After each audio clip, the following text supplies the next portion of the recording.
महाविष्णु चतुर्भुज हैं, वैसे ही भगवान श्री गणेश चतुर्भुज हैं, चार हाथ हैं उनके। शिव जी के चार हाथ नहीं है। इनके चार हाथ क्यों हैं? जैसे मां दुर्गा, उनके तो 8 हाथ हैं, अष्टभुजा हैं वो। वैसे महाविष्णु और श्री गणेश के 4 हाथ क्यों हैं? क्या मतलब है इसका?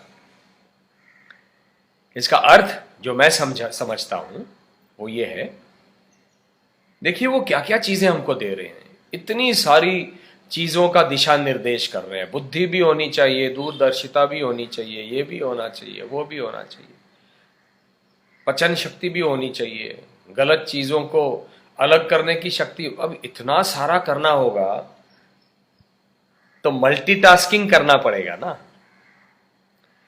हमारे तो 2 ही हाथ हैं, लेकिन हमारी बुद्धि के बहुत सारे हाथ हो सकते हैं। मल्टीटास्किंग जिसको हम कहते हैं, जैसे मैं करता हूं, मैं एक लेवल पे फेसबुक पे क्या डालूं अपनी फैमिली के लिए ये भी सोच रहा हूं, दूसरे लेवल पे सोच रहा हूं कि मैं वो मेरी फिल्म निर्माण का वहां पे क्या हो रहा है, साथ में वो भी काम कर रहा हूं। क्या घर में अनाज खत्म होने को है? क्योंकि मैं बहुत सारी चीजें एकदम से 6-6 महीने की लाके नहीं रखता, सबको मिले। अब तो सबको खैर सब मिल रहा है। तो अलग अलग अलग लेवल पर एक व्यक्ति सोच रहा होता है, काम कर रहा होता है। आपको ऐसे कई लोग मिलेंगे जो बोलेंगे मुझसे नहीं होता ये सब, मैं अपना एक काम करूंगा। और महिलाएं खास करके आपको मिलेंगी जो कहेंगी कि महिलाओं को ही मल्टीटास्किंग की क्वालिटी होती है, पुरुषों को नहीं होती। ऐसा नहीं है। महिलाएं, उनका जो काम है, हाँ, उनका जो ब्रेन है वो बचपन से ही ऐसा ट्रेन हो जाता है कि पापा को भी क्या चाहिए देखो, इसको भी देखो, भैया को भी देखो, स्कूल भी देखो, वो भी देखो। तो उनका ब्रेन वैसे ट्रेन हो गया है। ये ट्रेनिंग की बात है। वो ट्रेनिंग या तो अपनी इच्छा से हो या विवशता में हो, है। मुझे विवशता में अपने आप को ट्रेन करना पड़ा, ये भी देखूं, वो भी देखूं, वो भी देखूं। तो मैं मल्टीटास्कर हूं ट्रेनिंग से और विवशता से। तो चतुर्भुज होना ये मल्टीटास्किंग का प्रतीक है। देखिए महाविष्णु को भी तो पालन करना है ना, तो पालन करना है तो कई चीजों को संभालना पड़ेगा। वो पालनहार है, संहारक नहीं है शिव जी की तरह। इसलिए शिव जी जब संहार करते हैं तो सब कुछ नाश हो जाता है। पालन करने के लिए आपको डिफरेंशिएट करना पड़ता है कि इन सारी चीजों में किन चीजों का पालन करूं, किन चीजों को खत्म कर दूं। उसके लिए मल्टीटास्किंग चाहिए, और वही मल्टीटास्किंग गणेश जी में भी है। वो हमको ये प्रेरणा देते हैं। और उनके चतुर्भुज 4 हाथ जो है उसमें क्या है? एक में है अंकुश, जो हाथी को गंडस्थल पर करके दिशा निर्देश करता है, महावत अंकुश। दूसरे में पाश, जो ऐसे फेंक कर ऐसे पकड़ सकता है। तीसरे में मोदक, और चौथे में आशीर्वाद। अंकुश संयम का प्रतीक है। हमको अपनी इच्छाओं पर अंकुश डालना ही होगा, वरना वो इच्छाएं वासनाओं में बदल जाएंगी और हम बुरे व्यक्ति बन जाएंगे।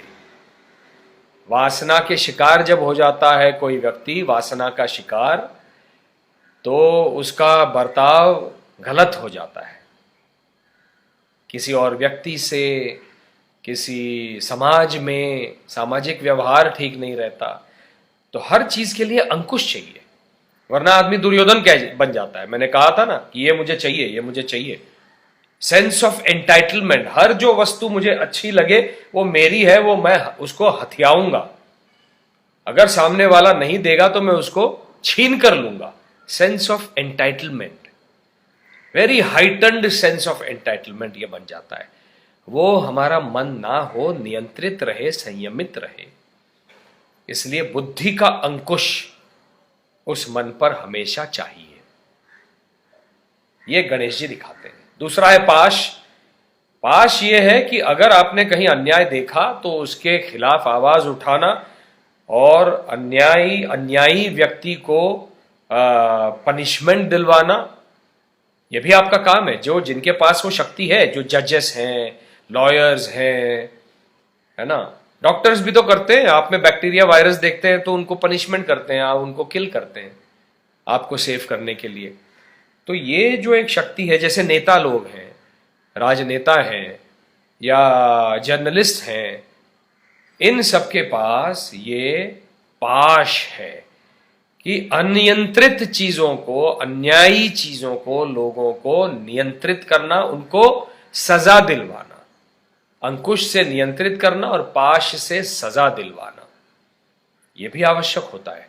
फिर वो व्यक्ति अपने परिवार का हो, अपने घर का हो, अपने मित्र परिवार का हो, या दोस्त हो, जान पहचान वाला हो, मेरी ही कंपनी का हो, मेरी पॉलिटिकल पार्टी का हो, चलेगा।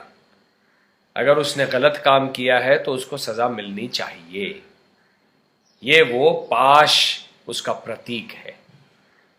तीसरा है मोदक, जो जीवन के सार का प्रतीक है। जीवन के सार तक पहुंचने के लिए पहले नीरसता से गुजरना पड़ता है। इसलिए महाराष्ट्र में वो बाहर से चावल का आटा होता है, उसके अंदर वो सुंदर सुंदर, उसमें बादाम, पिस्ता, ये वो काजू सब डाल के, गीला नारियल, गुड़, ऑर्गेनिक गुड़, वो सब डाल के उसको महाराष्ट्र में मराठी लोग चूर्ण कहते हैं, उसका वो बनाते हैं, जो उसमें इलायची होती है, बहुत कुछ होता है, मुझे बहुत अच्छा लगता है।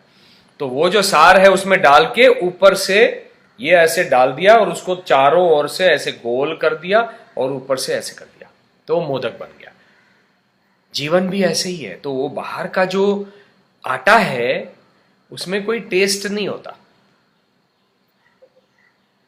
बच्चों को अगर आप देखेंगे तो वो आटा निकाल के अलग कर देते हैं और वो अंदर का सिर्फ सार, अंदर का चूर्ण ही केवल खा जाते हैं।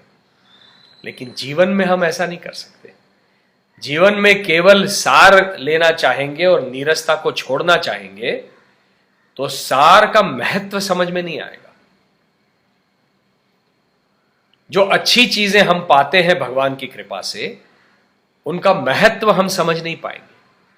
उनका महत्व समझने के लिए ये दोस्त मेरा अच्छा दोस्त है, ये मेरी पत्नी है, ये अच्छी पत्नी, अच्छी महिला है, ये मेरे बच्चे हैं, ये अच्छे बच्चे हैं, ये सब जानने के लिए एक नीरस या उसका विरोधाभास, उसका विरुद्ध कुछ चाहिए। रस नीरस, अच्छा बुरा, धर्म अधर्म। जो अच्छा है, जो रसदार है, उसका महत्व समझने के लिए नीरस वस्तु साथ में होनी चाहिए। रात्रि नहीं होगी तो दिन का प्रकाश जो है, रवि रंशुमान, उसका महत्व समझ में नहीं आएगा। सूरज की गर्मी नहीं होगी तो चंद्रमा की शीतलता का महत्व समझ में नहीं आएगा। तो वो जो मोदक है वो विरोधाभास है अपने आप में, अच्छे और बुरे का।